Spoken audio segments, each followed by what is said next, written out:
the deportation of criminal illegal aliens. We are a nation of laws. Undocumented workers broke our laws, and I believe they must be held accountable, especially those who may be dangerous. That's why over the past 6 years, deportations of criminals are up 80%, and we're going to keep focusing on threats to our security. What's your thought on that quote and that policy in general?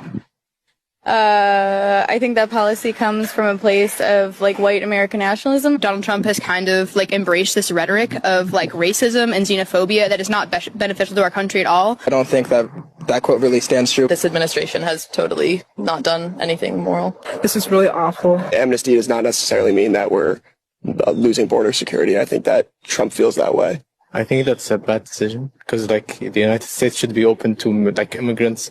Like it's like they call it land of the free for a reason. We just have to advocate for those kind of people, and people like in Congress, like Ocasio-Cortez, who is helping people overcome these kinds of things. Crimes do not nullify your humanity, and people are coming here in search of opportunity. I'm going to show you the person that said that quote.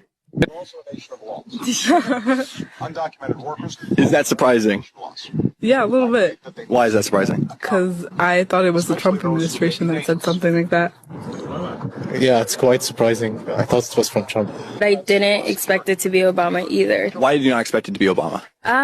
Because Not a mom who's working hard to provide for her. I guess, I don't know, like, it never occurred to me that it could be Obama. Is that surprising that it's a quote from President Obama? Yeah, that was surprising for sure, yeah. Do you think it's still a practice of white nationalism, though, to deport criminal illegal aliens?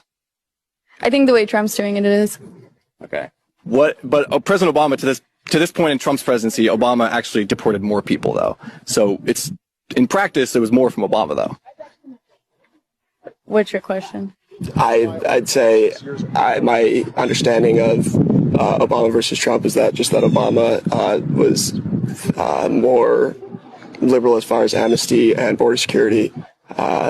I expected that quote to come from Trump. Yeah. I mean, it just shows the hypocrisy in politics. So one person can say something 5 years ago, and next thing you know, it doesn't apply to them anymore, and that they can now be the morality police for whoever is in charge now. Does that change your opinion of the practice to know that President Obama did the same thing? Actually, to this point in his presidency, deported more people than President Trump had at this point. No. Again, I just think that there's a moral way to do it, and I don't know a ton about Obama's deportation policies, but I imagine that they were a lot more humane than the ones currently going.